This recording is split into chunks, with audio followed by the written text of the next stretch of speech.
Welcome to Wisdom for the Present, where we take ancient truth and bring it into clear, modern understanding.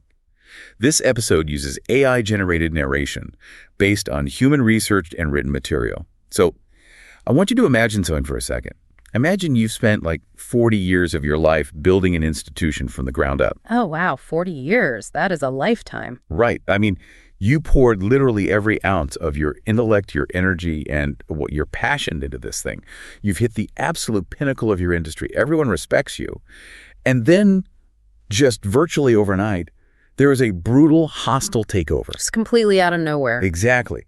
And the new management, they don't just fire you. That would be bad enough. Yeah. But they completely dismantle the legacy you built. I mean, your closest colleagues are ousted, your access is totally revoked, and the core DNA of the whole organization is altered beyond recognition. Yeah, that's devastating. It is. So the question is, what do you do with that kind of catastrophic loss? Like, how do you keep the bitterness from just swallowing you whole? Yeah. Because today, we are opening a manual written by a guy who found himself in that exact scenario. Yeah, and it's honestly one of the most profound texts on human resilience and strategy ever written. And, it's profound specifically because of the crucible it was forged in. We are looking at Book 2 of Marcus Tullius Cicero's work, De Officiis, which translates to On Duties. Right, On Duties. Yeah. And he wrote this, not from a place of triumphant victory, but literally from the ashes of his own career, like the collapse of the entire world as he knew it. Which is so rare, right? Because we usually expect guides on navigating power and influence to be written by people taking victory laps. Exactly. The whole, CEO writing from a beach house vibe. Yes, telling you how to crush the competition and, optimize your morning routine with green juice or whatever. Oh. But Cicero is sitting there watching his entire civilization, the Roman Republic, just collapse in real time. It's intense. Very. So our mission for this deep dive is to sort of act as your guides, to sift through this text and extract the practical wisdom, the moral mechanics, and the real-life applications. Because, this isn't just abstract philosophy, is it? No, not at all. It's a survival guide. It's about navigating power, morality, and human relationships when the ground beneath you is literally giving way. Yeah. So to really grasp the weight of what Cicero is arguing here, we need to understand the sheer scale of what he lost. His disenfranchisement was massive. It really was. You have to remember, Cicero was a statesman whose entire identity was fused with his public service to the Republic.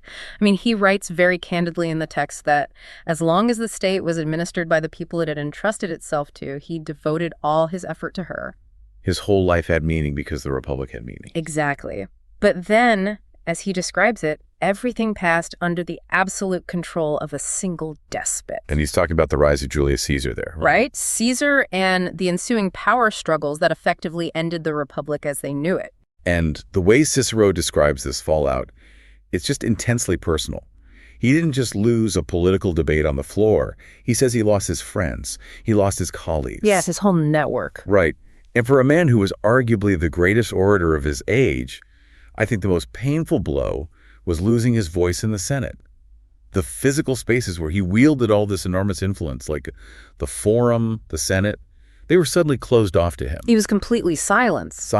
And, that silence forced a profound internal crisis for him. Mm-hmm. Because the default human reaction to that level of systemic defeat is usually deep resentment or just complete withdrawal. Oh, absolutely. And Cicero explicitly notes how tempting it was to just surrender to that grief, to let the despair overwhelm him. Just give up entirely. Yeah. He also mentions the temptation of what he calls sensual pleasure, which in the ancient context essentially meant checking out of public life entirely to just indulge in private comforts. Like the ancient equivalent of sitting on the couch, day drinking and binge watching TV to numb the pain. Exactly, just checking out. But the fascinating thing is, he doesn't do that. No, he doesn't. And this is where I find his pivot so brilliant.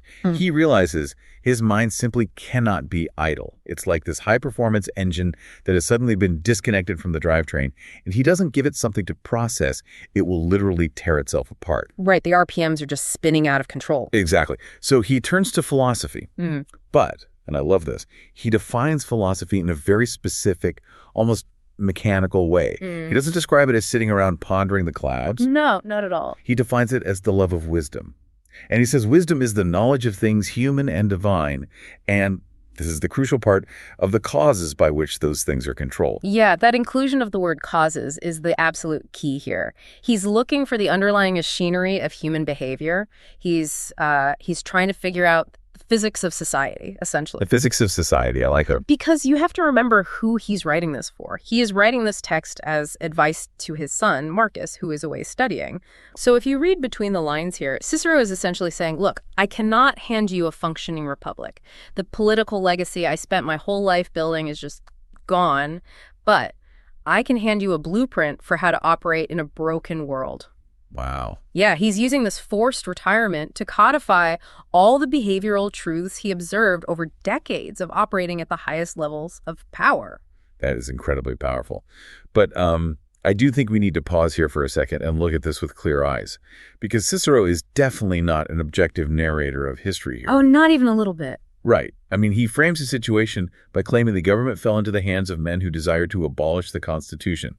He paints this picture of absolute political purity on his side, the senatorial elite and sheer villainy on the other side. Yeah, very black and white framing. Exactly. But history is rarely that clean. So if we are trying to extract real wisdom from this deep dive, how should we read his obvious bias? Well, that is a really critical piece of context for you, the listener, to keep in mind. Cicero represented the old entrenched oligarchy. The establishment. Exactly.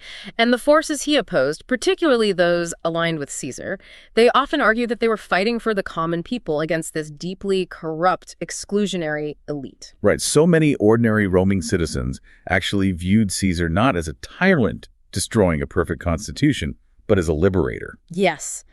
Tearing down a system that really only benefited people like Cicero. So we have to be able to hold those two conflicting historical truths at once. We aren't here to adjudicate an ancient Roman civil war or, validate Cicero's political gripes. Because that would miss the point entirely. Exactly. The immense value of this text lies beneath that political framing. When you strip away his partisan bitterness, what remains is an astonishingly sharp analysis of human nature, influence, and the systemic consequences of how we treat each other. Which brings us right to the absolute core of his argument. Because Cicero is searching for the foundational causes of why societies succeed or fail, right?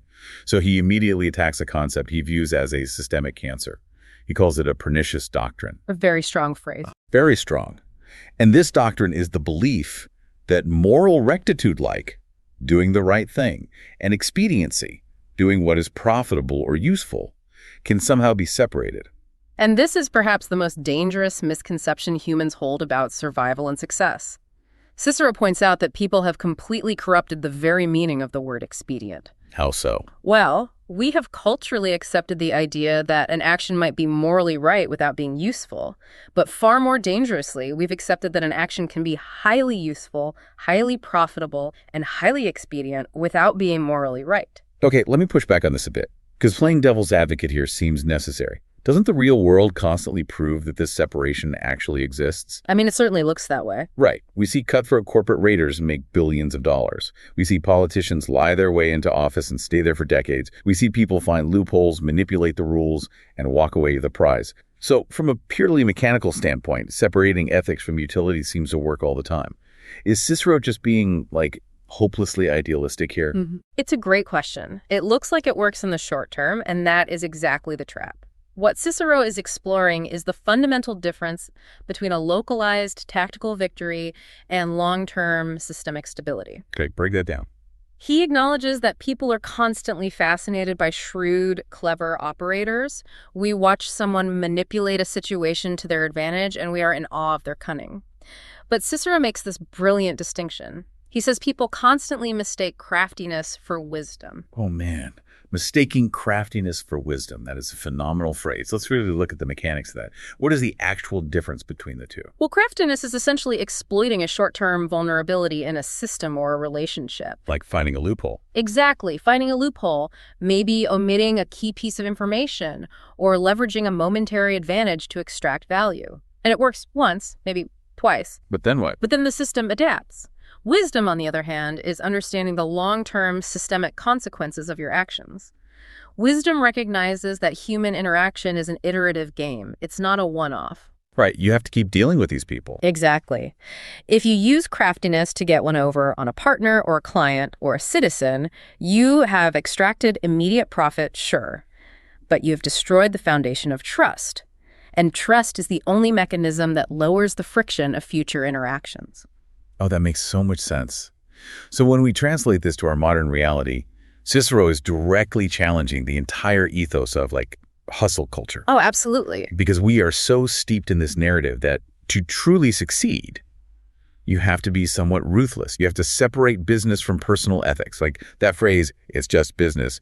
That is exactly the pernicious doctrine he is attacking, isn't it? Yeah, it's literally the definition of it. We tell ourselves that in the boardroom, different moral rules apply because the goal is expediency. We need to maximize shareholder value or close the deal or secure the promotion. And Cicero is arguing that this is a total structural illusion. True utility, true long-term expediency only comes through moral character.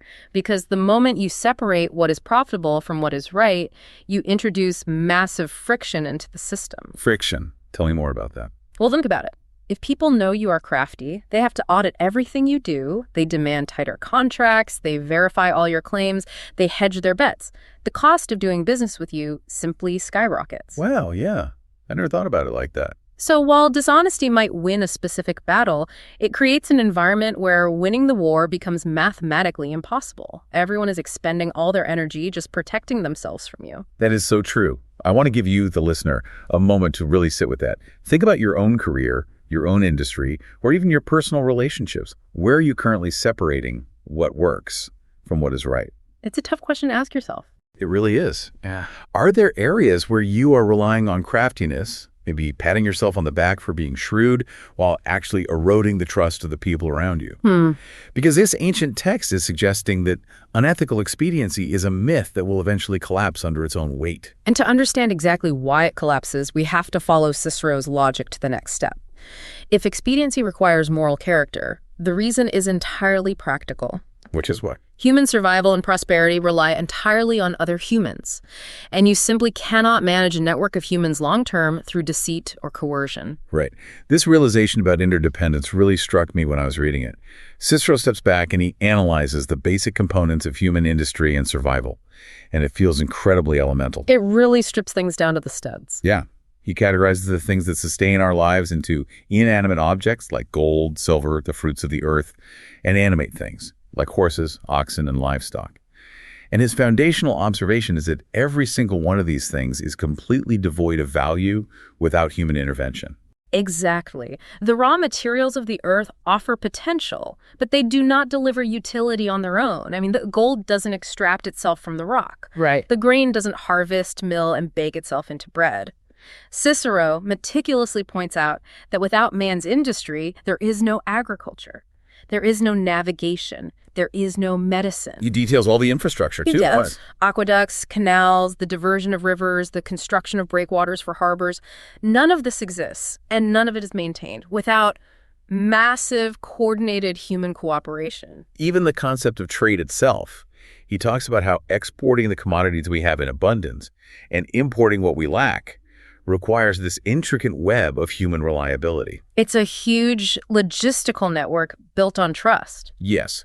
And if we look at this through a broader lens, he's touching on a universal human concern that really echoes across different wisdom traditions. I mean, you see this in the Stoic concept of cosmopolitanism, this idea that we are all citizens of a shared world with obligations to one another. And you see it in Eastern philosophies, too, that emphasize the deep interconnectedness of all life. The baseline truth is that civilization is a shared project. You cannot extract value from the environment without relying on a complex network of human beings. Which leads to a very sobering reality, honestly. Because we rely so heavily on other humans for our basic survival and comfort, it mathematically dictates that humans are also the variable capable of causing the most devastating disruption. Man. To prove this point, Cicero references this highly specific piece of research from a peripatetic philosopher named Dicaearchus. Yeah, Dicaearchus. And Dicaearchus wrote a book with a rather grim title, The Destruction of Human Life. Not exactly a late beach read. No, definitely not. And what he did in this book was gather all the historical data he could find on the causes of mass human death. He essentially performed a comparative mortality study in the ancient world. Right. Exactly. He categorized deaths from natural disasters, so floods, epidemics, famines, sudden incursions of wild animals, earthquakes, and then he compared those massive, terrifying forces of nature to the number of people wiped out by the assaults of other men. Meaning wars, revolutions, and political purges. Yes. And what Dichiarchus found, and what Cicero highlights here, is a stark and terrifying calculus. Many more humans have been destroyed by the deliberate violence of other humans than by all other natural calamities combined. It's a profound paradox. Man is our greatest help, providing all the arts, infrastructure, and comforts of life. But man is concurrently our absolute greatest threat. Yeah, because a famine or a flood is a tragedy, but it is localized. Exactly, and temporary. The intentional, coordinated violence of humans against other humans operates on a scale of destruction that nature rarely matches. Wow. I think this is a perfect moment to ask about our modern context, though, because Cicero is writing in an era defined by manual labor, physical trade, and face-to-face negotiation. Sure. Today, we live in a world defined by technology, automation, algorithms, and increasingly, AI. I mean, we can order groceries from our phones, we manage massive stock portfolios through automated systems, and we can generate reports without speaking to a single human being. We feel very independent. Right. So, does our reliance on technology create a false sense of independence? Are we blinding ourselves to Cicero's point that all civilization is still built on human cooperation? Oh, I believe it creates a massive illusion of independence. The technology we use every day acts as an abstraction layer. It hides the human labor, but it certainly doesn't eliminate it. That's a great way to put it, an abstraction layer. Yeah, you might work remotely, communicate entirely via text, and use AI to do your heavy lifting, and you feel totally self-sufficient.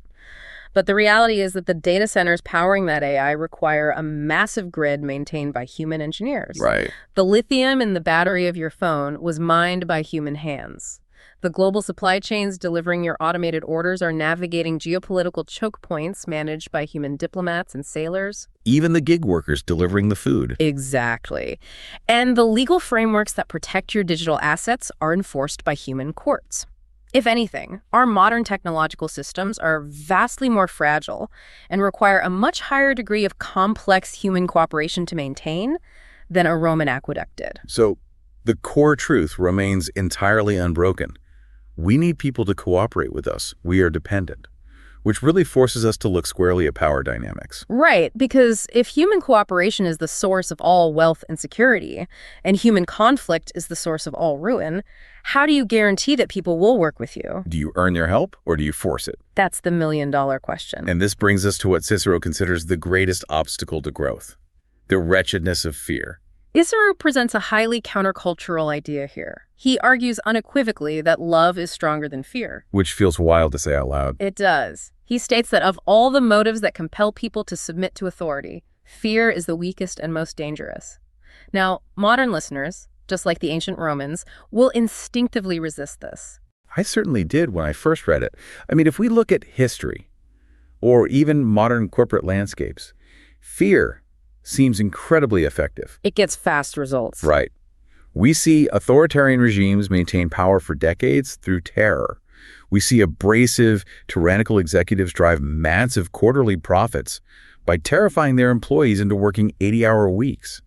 Fear feels like a highly efficient shortcut to compliance. It does. Why do the hard, slow work of earning someone's respect when you can just threaten their livelihood and get immediate results? Well, to understand why Cicero completely rejects fear, we have to look at the psychological mechanics of the different motives for submission. Cicero actually lists them out. Okay, what are they? People submit because of goodwill. They submit out of gratitude for past favors. They submit because they hope for a future reward. They submit because of bribery, which, by the way, Cicero takes a moment to call the meanest and most sordid motive of all. Yeah, he notes that society is fundamentally broken when merit is replaced by money. Exactly. And finally, the last motive, they submit out of fear. And he quotes the poet Ennius to explain the psychological mechanism of fear, right?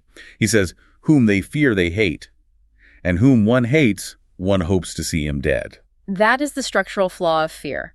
When you rule by fear, you are not securing loyalty. You are merely suppressing rebellion. Just keeping a lid on a boiling pot. Yes. You are forcing the people beneath you to constantly calculate the exact moment they can overthrow you. It creates an environment of unbearable cognitive load for the leader. If your power relies entirely on the threat of violence or ruin, you can never rest. because the moment you show weakness, the suppressed hatred of your subordinates will instantly manifest. Man, Cicero really wants to prove that those who rule by fear don't actually get to enjoy their power at all. They don't live in luxury. They live in absolute paralyzing paranoia. And he uses these incredible historical anecdotes to illustrate the exhausting overhead of tyranny. They are wild stories. Let's talk about Dionysius, the tyrant of Syracuse. This is a man who possessed immense wealth and absolute power, but he was so terrified of assassination that he couldn't even engage in normal human grooming. It's so bizarre. Cicero says Dionysius wouldn't let a barber use a razor on his neck.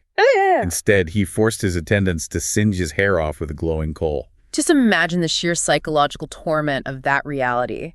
To possess the power of life and death over an entire city, but to be so crippled by the environment of fear you've created that you choose to have a burning coal pressed to your head rather than allow a blade near your skin. It's madness. The tyrant is a prisoner of his own methods. It gets even more extreme with Alexander of Pherae. Cicero notes that Alexander genuinely loved his wife, Thebe. But the paranoia of his rule had so thoroughly poisoned his life that whenever he went to her bedroom, he required a tattooed Thracian guard like a branded mercenary to walk ahead of him with a drawn sword. Into his own wife's bedroom. Yes. And he would send guards to search his own wife's wardrobe and jewelry caskets for hidden weapons before he would even step into the room. Because he understood the mathematical reality of his regime. If you oppress everyone, then everyone is a rational threat, including the person you share a bed with. There is no sanctuary anywhere. And the ultimate punchline to that story, which Cicero highlights, is that despite all those extreme security measures, Alexander was still murdered by his wife's own hand. Wow. The fear didn't even save him. It just made his life a waking nightmare until the inevitable happened. He also mentions Phalaris, a tyrant famous for extraordinary cruelty, who wasn't just overthrown by a small group of political rivals. Right, it was the whole city. The text says the entire population of Agrigentum rose against him with one accord. The sheer accumulated weight of popular hatred simply crushed him. And what makes Cicero's analysis so compelling here is that he scales this dynamic up from individual tyrants to the fate of entire empires. He applies the exact same behavioral mechanics to the fall of the Roman Republic itself. Yes, let's unpack this because it's a massive shift in how a nation operates. How did the psychology of fear actually destroy Rome? Well, Cicero explains that Rome originally built its power not through terror, but through what he calls acts of service and clemency. Rome functioned as a protectorate of the world. Wars were waged to defend allies. They were the good guys, relatively speaking. Right. The Senate served as a haven of refuge for kings and foreign nations. The leaders of Rome sought their greatest glory in defending their provinces with justice. But then an ideological shift occurred. Rome decided it was more expedient to be an oppressor than a protector. They chose fear. And Cicero points directly to the dictator Sulla as the prime architect of this shift.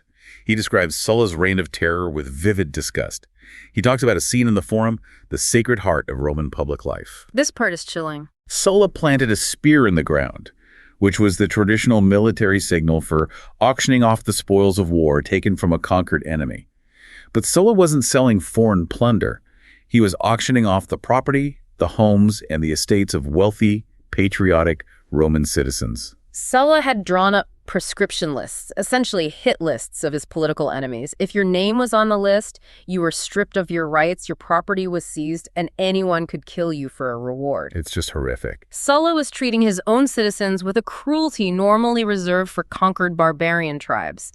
He brought the violence of foreign conquest into the domestic sphere, turning the state's machinery of terror against its own people. And Cicero mentions another specific atrocity that illustrates the total loss of moral orientation. He talks about a triumphal procession where a model of the city of Marseille was carried through the streets. Oh, this is a profound betrayal. Right. Marseille was one of Rome's oldest, most loyal allies. They had stood by Rome through incredibly dark times. But they had supported the wrong faction in the Civil War, so their model was paraded in a triumph, which is a ceremony meant to celebrate the defeat of hostile enemies. Exactly. Is a profound public humiliation of a once great friend, proving to the world that Rome no longer valued loyalty. They only valued absolute supremacy, and they would publicly mock anyone who dared to have an independent thought. And the systemic result of this shift to fear was terminal. Because Rome preferred to rule by terror rather than affection, Cicero concludes that they lost the Republic forever. He looks around at the city and says, only the walls of her houses remain standing. Only the walls remain. The physical infrastructure is still there, the buildings haven't fallen. But the soul of the institution, the mutual trust that made it a republic, is entirely dead. The citizens are just waiting in terrified silence for the next unspeakable crime. It's such a haunting image. The walls are standing, but the entity is dead. And if we translate that to today, it's a profound warning. If ruling by fear and intimidation destroyed the greatest empire in the ancient world, what makes a modern executive or a mid-level manager think it's going to work in their department? It won't. If you manage through fear, you might hit your quarterly target, sure, but you are hollowing out the organization. Eventually, only the walls of the office will remain. The talent, the innovation, and the loyalty will be entirely gone. Exactly. Fear forces compliance, but it completely destroys initiative, which makes Cicero's next argument so vital.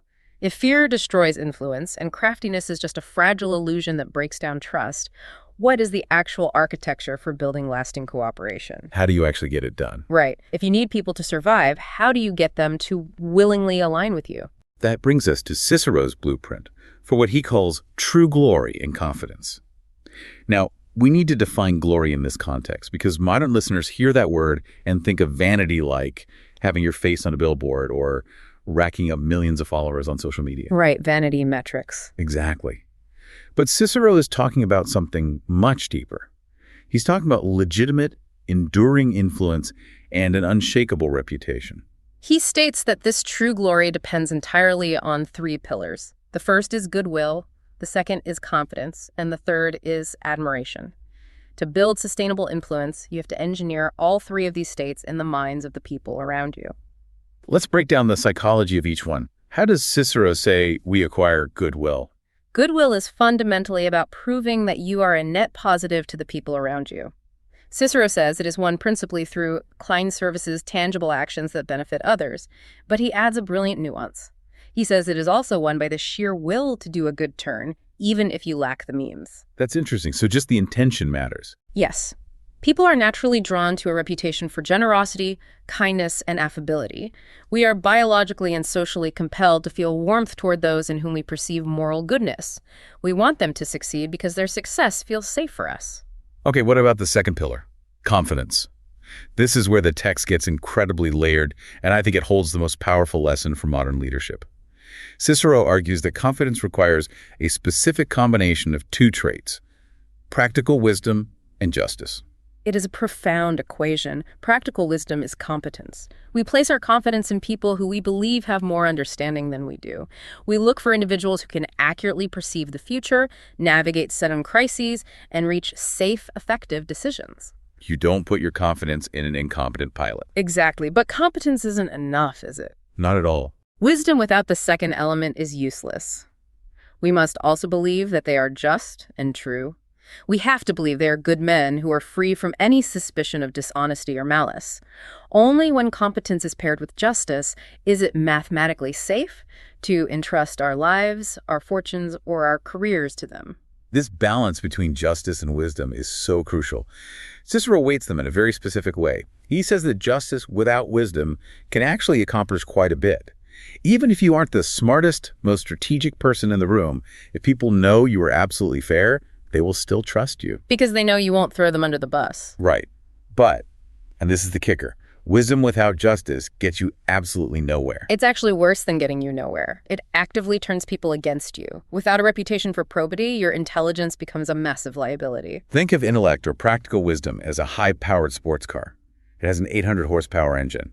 If the driver of that car representing justice is sober, reliable, and deeply cares about the safety of the passengers, you want to get in that car. Sure, their skill gets you to your destination faster. But if the driver is a reckless psychopath who doesn't care if you live or die, the fact that the car has 800 horsepower doesn't make you feel safe. It makes you utterly terrified. The power of the engine amplifies the threat.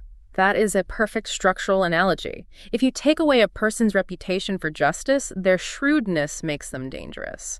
People realize that this individual has the intellectual horsepower to exploit them in ways they won't even see coming. So everyone backs away. So instead of following that visionary leader, everyone bands together to limit their power.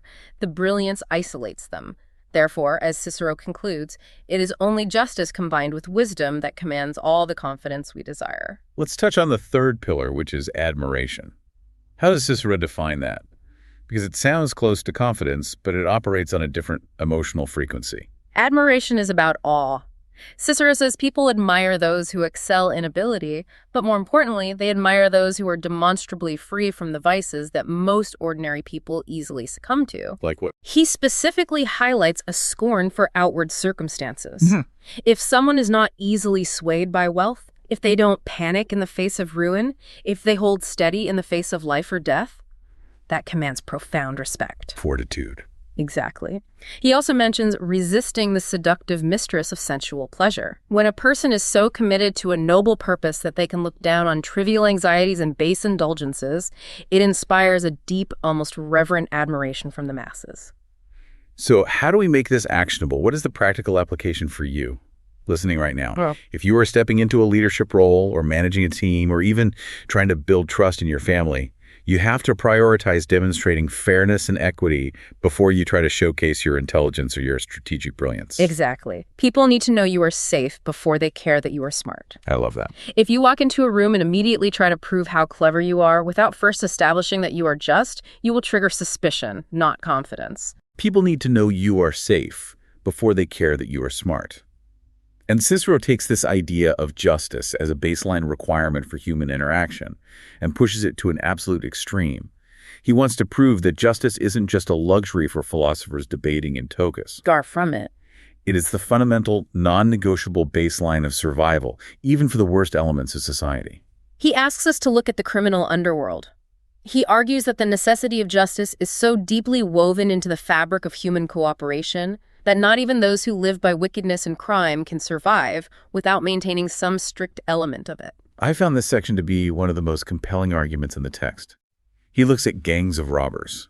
These are people who have entirely rejected the laws of society. But Cicero points out that if a robber takes plunder by fraud from another member of his own gang, or if the pirate captain doesn't divide the loot impartially among his crew, that leader will either be instantly deserted or outright murdered by his comrades. The structural irony is just brilliant. They are actively breaking the macro laws of civilization, but they are forced to stringently enforce the micro laws of fairness within their own syndicate. Because it's not about being nice.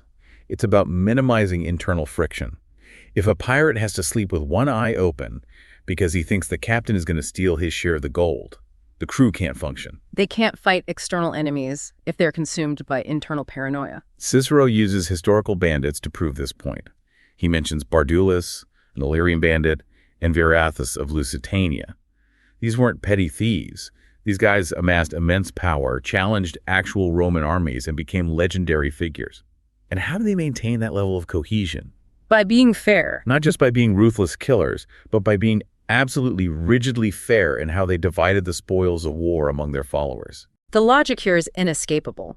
If even pirates and robbers' men who are defined by their disregard for law require strict justice to maintain their power and avoid tearing each other apart, how much more powerful and necessary must justice be in a constitutional government, a legitimate business, or a functional family? And this investigation into the necessity of fairness leads Cicero to analyze the very origins of leadership and law. Like, where did the concept of kings even come from?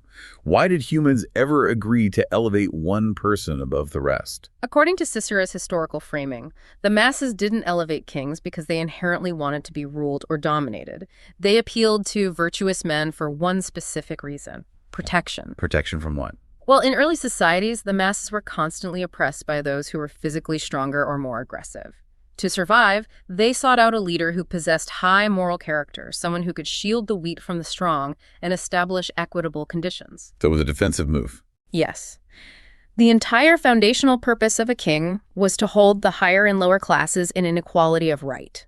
Leadership was created as a mechanism to enforce fairness. But humans are fallible. Kings became corrupt. They stopped ensuring equality and started favoring the rich or abusing their power. Yeah. So when that happened, when the human element of leadership failed to provide justice, what was the solution? The invention of laws. Because, as Cicero writes, what people have always fundamentally sought is equality of rights. Rights that are not open to all alike are simply not rights at all. That's a great quote. When the character of the king could no longer be trusted, laws were created to speak to all men at all times in one and the same voice. The law was an attempt to remove the variable of a leader's mood, bias, or craftiness. It was an institutionalization of fairness. It all circles back to consistency and trust, which brings us to the final, incredibly vital piece of advice from this text. Cicero reaches back to, quote, Socrates, on how a person can actually achieve this lasting reputation, this true glory that commands confidence. Socrates provides what sounds like a shortcut, but in reality, it is the longest, hardest road possible. What did he say? Socrates said, "The nearest way to glory is to strive to be what you wish to be thought to be." Strive to be what you wish to be thought to be. It is such a simple sentence, but the demand it places on a person is monumental. It demands total alignment between your internal character and your external brand. Cicero expands on this by pointing out the absolute futility of trying to fake it. He says that if anyone thinks they can win lasting glory by pretense, by empty show, by hypocritical talk, or by carefully managed optics, they are deeply mistaken. He uses a beautiful, very organic metaphor here. He says, true glory strikes deep roots and spreads its branches wide. It takes time, it weathers storms, and it grows stronger under pressure. But all pretenses, all fake reputations, soon fall to the ground like fragile flowers. Fragile flowers. Nothing counterfeit can be lasting. And we should exercise our discernment here regarding the specific historical example Cicero uses to illustrate this point. He holds up Tiberius Gracchus as an example of lasting true glory, a man whose reputation endured. But then he casually mentions that Tiberius's sons were justifiably murdered because their political agenda lacked the approval of the patriots. Which means, of course, Cicero's own elite senatorial class. Exactly. Again, this is Cicero's heavy political bias showing through, justifying the murder of political reformers who threatened the oligarchy. We must separate his partisan Roman politics from the underlying philosophical principle. The core principle, that a reputation must be rooted in actual reality to survive stress, remains profoundly true, regardless of his flawed historical applications. If we bring that core principle into our modern world, it feels like a direct assault on the way we live today. We live in an era that is completely obsessed with PR, personal branding, and social media spin. It's everywhere. We have entire industries, literally armies of consultants, dedicated solely to making people appear to be successful, compassionate, or wise. You can buy followers to look influential. You can hire ghostwriters to craft profound thought leadership posts on your behalf. You can curate a flawless visual aesthetic that projects perfect serenity and competence. You can spend your entire life cultivating those fragile flowers. Yes, you can build a massive, beautiful garden of fragile flowers. But this ancient text is warning us that in the crucible of real life, those flowers are useless. When a crisis hits your company, when there's a massive downturn, or when you face a personal tragedy and you actually need the deep loyalty and cooperation of the people around you, those fragile flowers are going to be instantly crushed. Blown away in the wind. You cannot hack a reputation long-term. You cannot optimize your way around character. Because eventually the gap between what you project and what you actually are becomes visible. The friction of daily human interaction wears away the pretense. And when the illusion of justice or wisdom finally falls away, what is left? Usually it's just the wretchedness of fear, the collapse of trust, and the total loss of influence. So as we wrap up this deep dive into Cicero's world, I want to leave you with a final, provocative thought to mull over. We've talked about the fall of massive republics, the exhausting paranoia of ancient tyrants, the strict codes of honor among thieves, and the illusion of craftiness. But let's bring it right down to your daily life, to the desk where you sit or the home where you live. The real practical application. Imagine for a moment that tomorrow morning, every external marker of your status was entirely stripped away. Yeah. Your job title is gone. Your wealth and bank accounts are zeroed out. Your resume, your degrees, and your entire digital footprint are permanently deleted. What actually remains of your influence? That is a heavy question. If you had to rely solely on the way you have treated the people around you, on the goodwill you've generated through genuine kindness, the confidence you've inspired by being unfailingly fair, and the admiration you've earned by standing firm in adversity, would anyone still follow you? Would anyone still trust you to lead them? Are you spending your precious energy watering the counterfeit flowers of fear, PR, and craftiness, hoping they look enough like wisdom to fool people? Or are you doing the quiet, unglamorous, difficult work of driving the deep roots of justice into the ground? That's the heart of this section. This is Wisdom for the Present, where understanding leads to clarity, and clarity shapes how we see and live. We'll see you in the next episode.